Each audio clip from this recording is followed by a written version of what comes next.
Hi, everyone. It's great to have you here. Hello, everyone. It is great to be here again. Daniel, how are you today? I am good, actually. A little sleepy, but good. How are you? I'm good too. I had a nice morning, so I am in a good mood. Of course you did. You always have a nice morning. That is not true. It is absolutely true.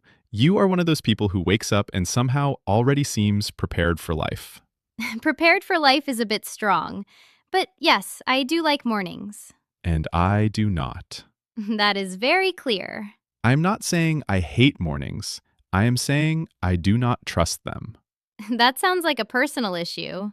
It probably is. Well, today that is actually perfect because our topic is daily routine. Yes, we are talking about what people do every day, how routines shape our lives, and why one person's perfect routine can feel impossible for someone else. And we are going to do something a little different today. Yes, first, we are going to talk about our own routines. Then, we are going to look at 4 different morning routine videos from 4 very different people. A college student, someone starting a new job, a mother of a young child, and a retired father. And after each one, we will talk about what we noticed, what seems difficult, what seems healthy, and what that routine says about that person's life. So if you are learning English, this episode should be very useful because daily routine is one of the most common conversation topics in real life. Exactly. People ask questions like, what time do you wake up? How do you start your day? Are you a morning person? What do you usually do before work? These are very natural questions. So Daniel, let me begin with a very normal question. Go on. How is your day going so far? Honestly, not bad. It started a little slowly. I woke up later than I wanted, then spent about 10 minutes trying to become a human being again. That is honest. Then I made coffee, sat quietly for a bit, checked a few messages, and got ready for the day. So it was not a disaster. It was just not elegant. Not elegant is a good phrase. What about you? My morning was quite simple. I woke up early, had some water, stretched a little, made tea, and sat by the window for a few minutes before doing anything else. See, that is exactly what I mean. You sat by the window for a few minutes. My mornings are more like survival with a kettle. That is a very visual sentence. It is true, though. You and I are very different in the morning. We really are. I genuinely enjoy the early part of the day. I like the quiet. I like the feeling that the day has not rushed at me yet. I understand that. I like the idea of mornings. I just do not always like being inside one. That is such a good way to say it. I think some people feel powerful in the morning. I feel negotiable in the morning. Negotiable? Yes, not fully confirmed, still loading. Well, let us compare our routines a little. What does a normal weekday morning look like for you? A normal weekday for me starts around 7:15, sometimes 7 o'clock if I am being responsible. I wake up, but I do not jump out of bed. I usually lie there for a few minutes and look at the ceiling like I have received difficult news. Very relatable for some people, I think. Then I check the time, check my phone even though I know I should not, and eventually get up. I make coffee first. That is non-negotiable. Good phrase there, by the way. Non-negotiable. Yes, coffee is non-negotiable. After that, I wash my face, brush my teeth, shower, get dressed, and usually eat something small.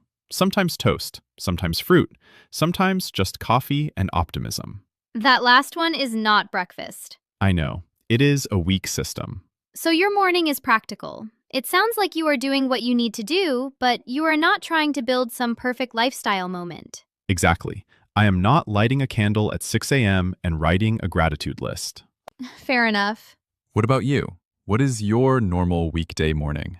I usually wake up around 6 o'clock, sometimes earlier depending on the day. I do not use my phone straight away. I really try not to. That is impressive. I am not perfect, but I try. I sit up, drink some water, and open the curtains. I like natural light first thing in the morning. That already sounds healthier than my routine. Then I stretch for a few minutes. Nothing dramatic, just enough to wake my body up. After that, I make tea, and I usually sit quietly for 10 minutes. No music, no messages, no rushing. That sounds peaceful. It is. Then I get ready properly. Shower, clothes, breakfast, and a quick look at the day ahead. I like knowing what is coming. So your routine is not just about getting ready physically. It is also about getting ready mentally. Yes, exactly. That is a big part of it. Do you think being a morning person is something natural or something people train themselves to become? Maybe both. I think some people naturally feel better earlier in the day, but I also think routines can train your body over time. That makes sense, because when I go to bed too late for several nights, mornings feel terrible. But if I sleep well and wake at the same time each day, mornings become less painful. Exactly.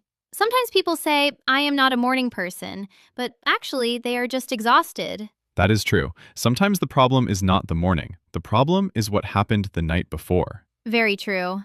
And for English learners, this is useful language. You can say, I am a morning person, or I am not a morning person. You can also say, I like slow mornings. I wake up early. I sleep in on weekends. Or, I need coffee before I can talk. That last one is very common. For good reason. Do you wish you were more of a morning person?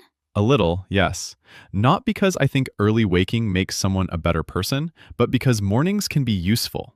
They can feel calm and focused before the rest of the day gets noisy. I think that is the biggest benefit. Not moral superiority, just quiet time. Thank you for saying that, because sometimes morning culture can feel very self-congratulatory.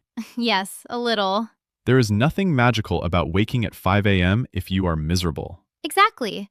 A good routine should help your life, not make you feel like you are failing some strange competition. That is a really important point. Routines are personal. Very personal. They depend on your work, your health, your family, your age, your energy, and your responsibilities. Which is why I think today's second half is so interesting. We are going to look at very different people, and their morning routines will reflect completely different lives. Yes, same morning, different reality. So let us begin our first routine spotlight. The first video is from a young college student named Mia. She is 20 years old, lives in a shared apartment near campus, and studies business and media. She has early classes some days, late classes on other days, part-time work on weekends, and a very busy social life. Which already sounds tiring. It does. Let us listen to Mia describe her morning routine. Hi, I'm Mia, and this is my morning routine on a school day. My alarm goes off at 6:45, but honestly, I usually do not get up straight away. I hit snooze at least once, sometimes twice. I know that is bad, but it is true. I usually get out of bed around 7 o'clock or 7:05. The first thing I do is check my phone. I look at my messages, my calendar, and sometimes social media, which is probably not the best habit. Then I get up, wash my face, brush my teeth, and put my hair up because I really do not have time to do much with it in the morning. If I have an early class, I get dressed very quickly. Most days I wear something simple, like jeans, sneakers, and a hoodie or jacket. Breakfast depends on how much time I have. If I am organised, I make oatmeal or toast. If I am not organised, I grab a banana and an iced coffee on the way to campus. Sometimes my breakfast is just regret and caffeine. Before I leave, I check my bag. Laptop, charger, notebook, student card, water bottle. I always feel like I am forgetting something, even when I am not. Then I walk to the bus stop, or if I am really late, I call a rideshare and feel annoyed with myself for spending money. I usually listen to music or a podcast on the way to class. I feel like that helps me wake up properly. I would say my morning routine is not calm, but it works. I am not one of those people with a perfect routine.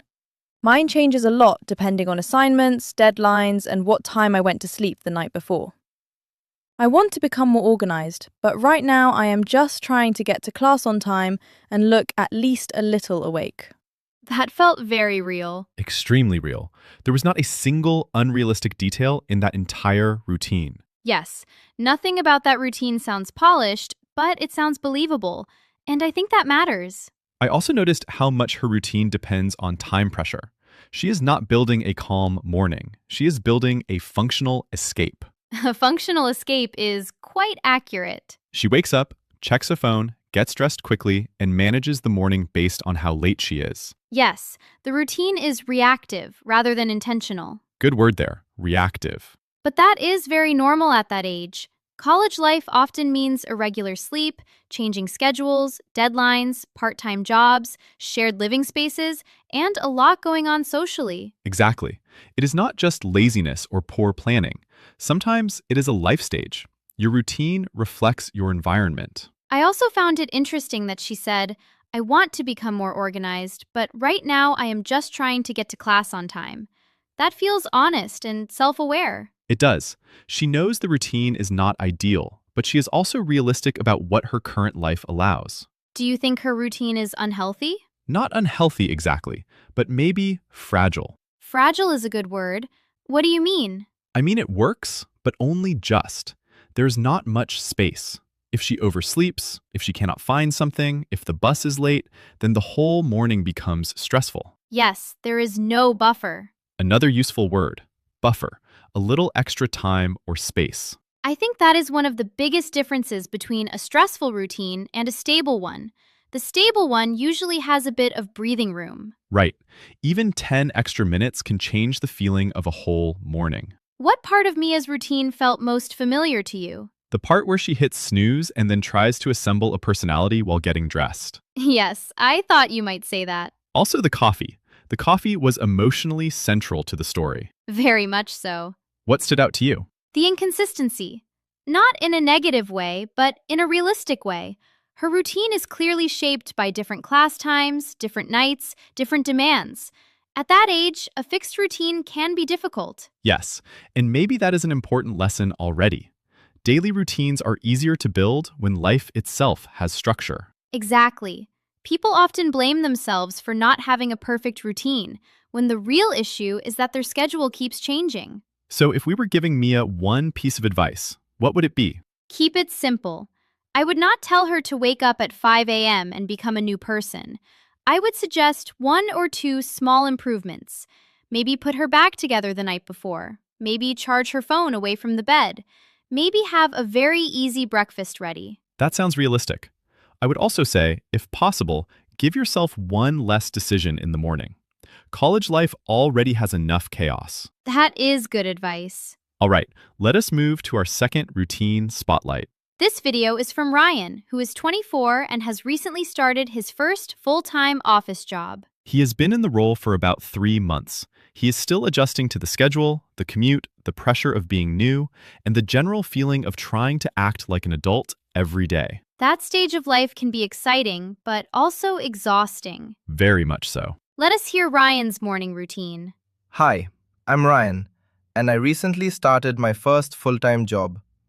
My morning routine has changed a lot because I used to have a much more relaxed schedule at university. Now I wake up at 6 o'clock every weekday. I do not love it yet, but I am getting used to it. The alarm goes off and I get up pretty quickly because I know that if I stay in bed, I will just feel worse.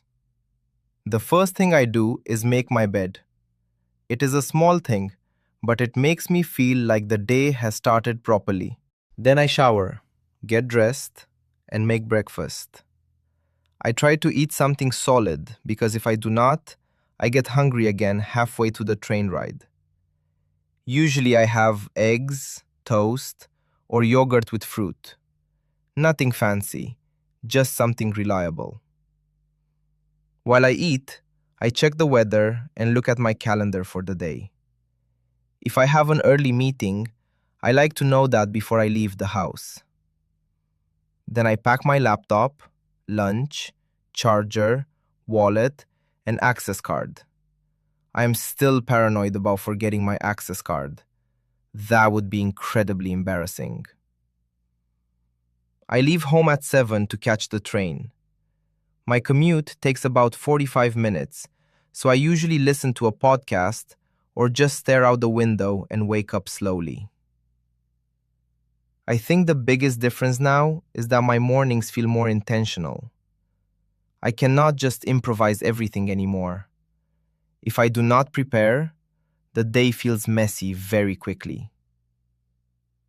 Starting a new job is strange because you want to seem relaxed and professional, but inside you are often thinking, I really hope I am doing this right. So my routine helps. It gives me some structure before I walk into a place where I am still learning. I really liked that one. Me too. It felt like a routine with purpose. Yes, it had more structure than Mia's routine, and you can hear why. He is in a new environment where he wants to feel competent. Exactly.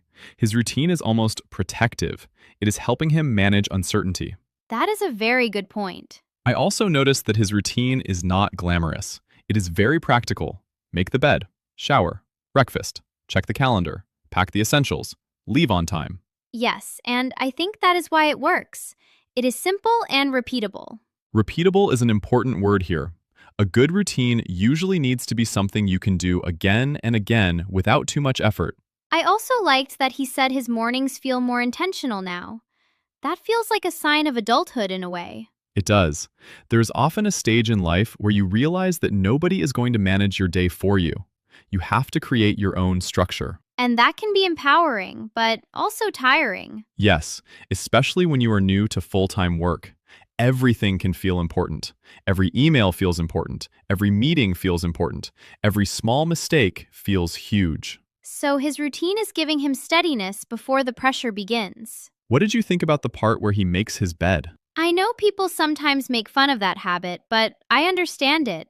Small acts of order can make you feel more in control.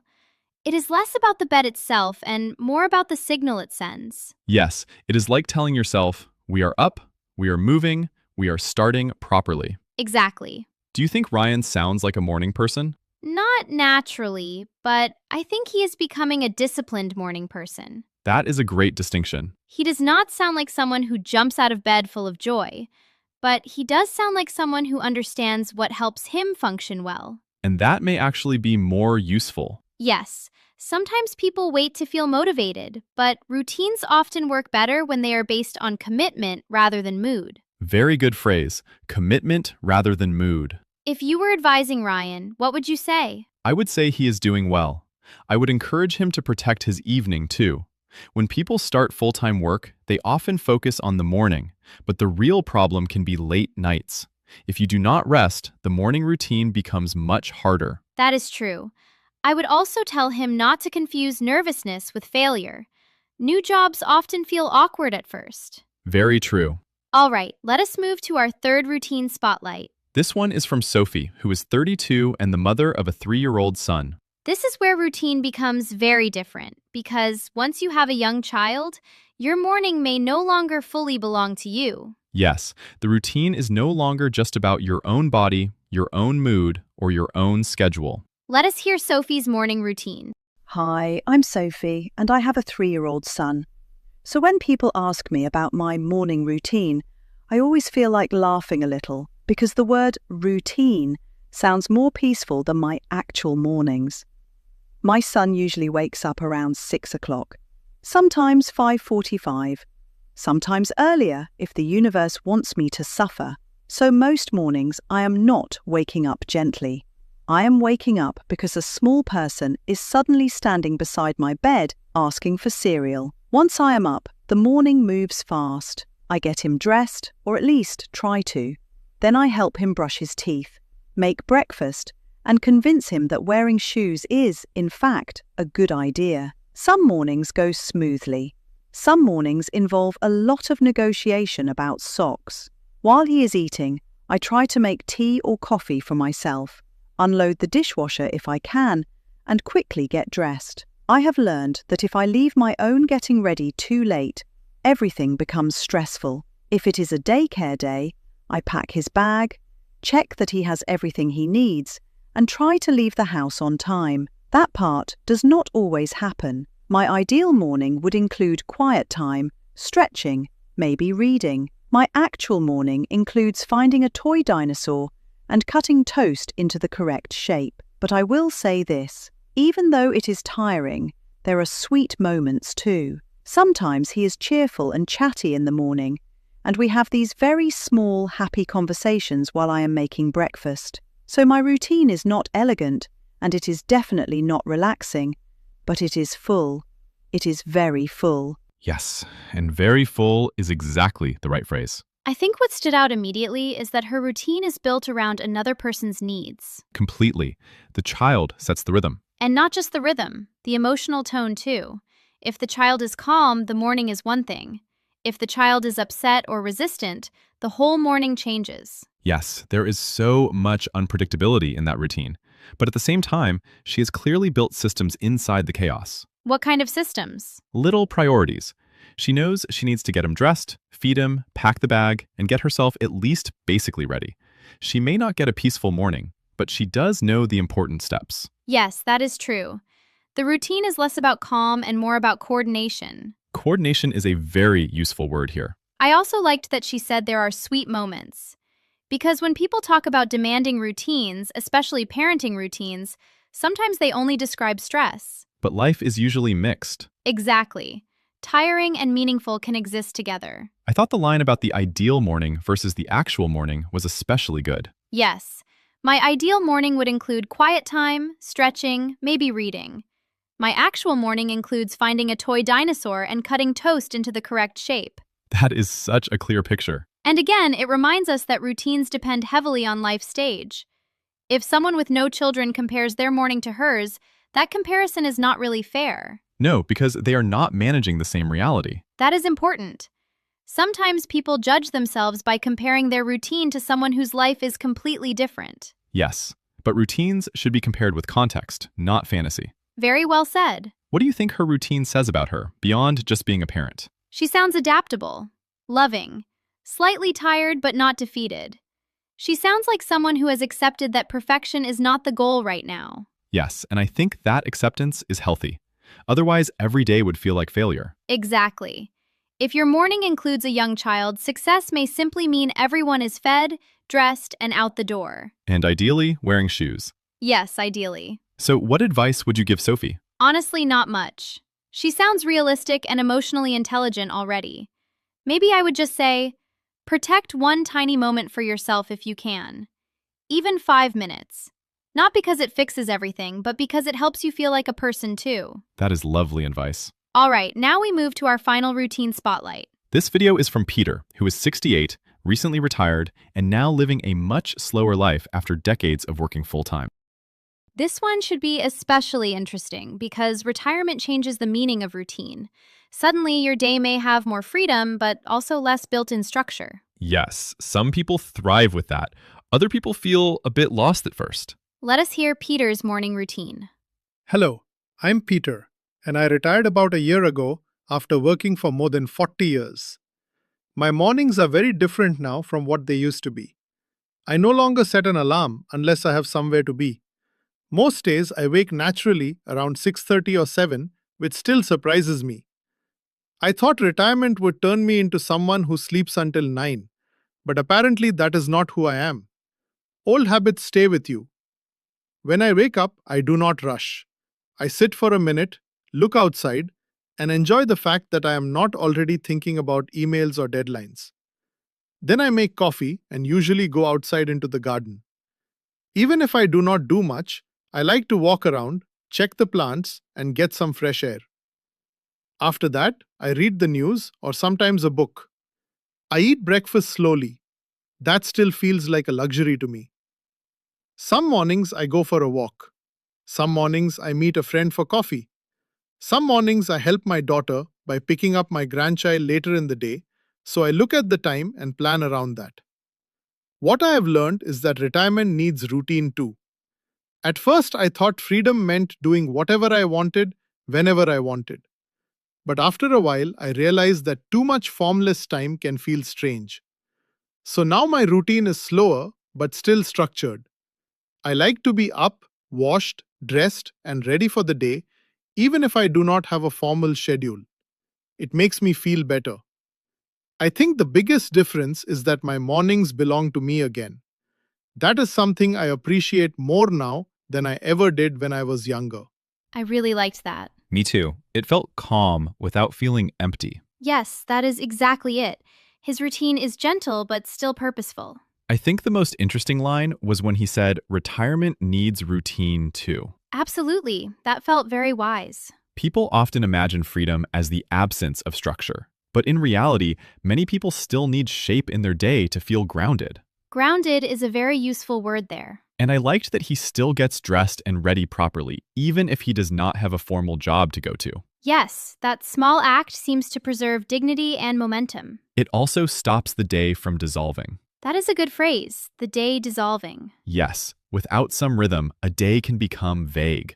1 hour blends into the next. I also liked how his routine includes appreciation. That line about enjoying breakfast slowly as a luxury, that says so much. It does. His routine is not only practical, it is reflective. He notices things now. Yes, the garden, the light, the pace, the lack of urgency. His routine shows a relationship to time that is very different from the others. That is such a good point. Mia is chasing time. Ryan is organizing time. Sophie is negotiating time. Peter is inhabiting time. That is beautifully put. Thank you. Do you think his routine sounds healthy? Yes, mostly.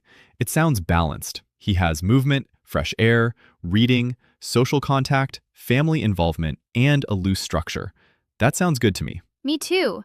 And emotionally, he sounds settled. Yes, not rushing, not proving, not panicking, just living the morning properly. I think many younger people would hear that routine and feel a little jealous. Probably, but it is also the result of a long life stage. He has earned that pace. True. So, now that we have looked at all 4 routines, what stands out most to you? Honestly, how different routine can look while still serving the same basic purpose. Which is? Helping a person move from sleep into life. That is the common purpose. But the form changes completely depending on circumstance. That is very good. For Mia, the routine is about getting to class and managing a changing schedule. For Ryan, it is about preparing for a new professional identity. For Sophie, it is about caring for a child and managing the demands of family life. For Peter, it is about using time meaningfully without rushing. Yes, so routine is not one fixed thing. It is an answer to a life. I love that sentence. Thank you. Which routine did you personally connect with most? Probably Ryan's. Not because I'm starting a new job, but because I understand that feeling of needing structure before entering a situation where you want to perform well. Yes, that makes sense. It felt familiar. Quiet pressure. A simple routine trying to create confidence. I think I connected most with Peter's, actually. Not because I am retired, obviously, but because I like the gentle beginning. The light, the tea or coffee, the sense of not rushing immediately into demands. Yes, that fits you perfectly. Maybe it does. Which routine do you think sounds hardest? Sophie's. Same. Not because she is doing anything wrong, but because parenting a young child means your routine can be interrupted at every stage. You can plan, but you cannot fully control the morning. Yes, the emotional labor is high too. You are not just managing tasks, you are managing another person's feelings, resistance, hunger, attention, and timing. Exactly. And which one sounds the most unstable? Probably Mia's, but in a normal way. That stage of life is unstable by nature. Yes, and maybe the lesson there is that young people do not necessarily need perfect routines, they need supportive routines. That is a very kind way to say it.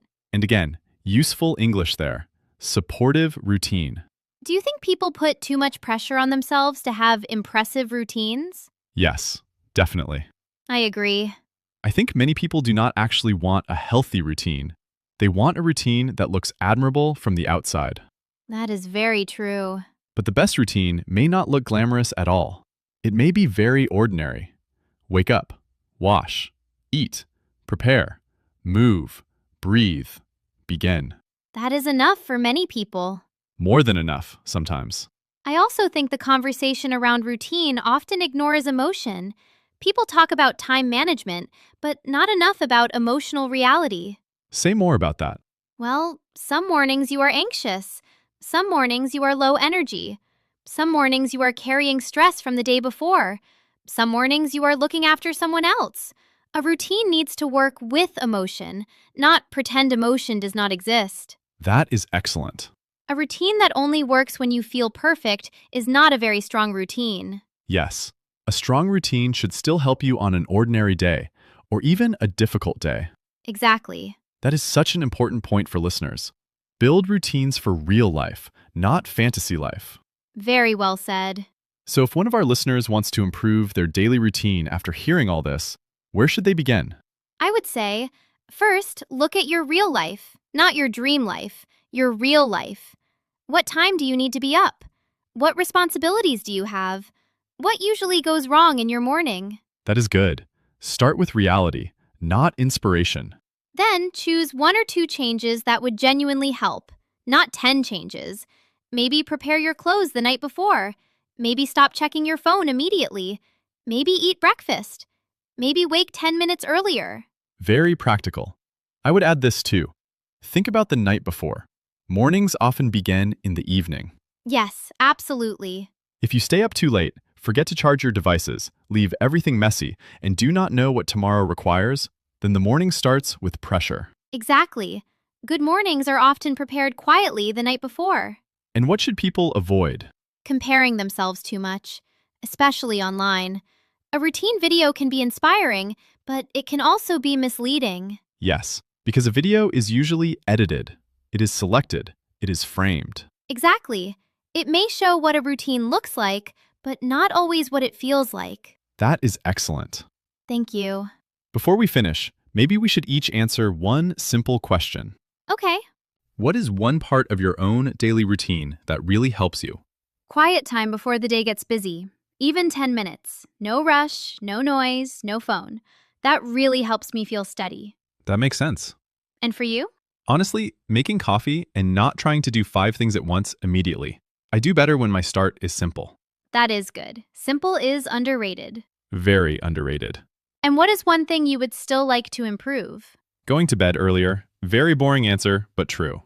Boring but powerful. Yes. What about you? I would like to be more consistent with not checking my phone too early.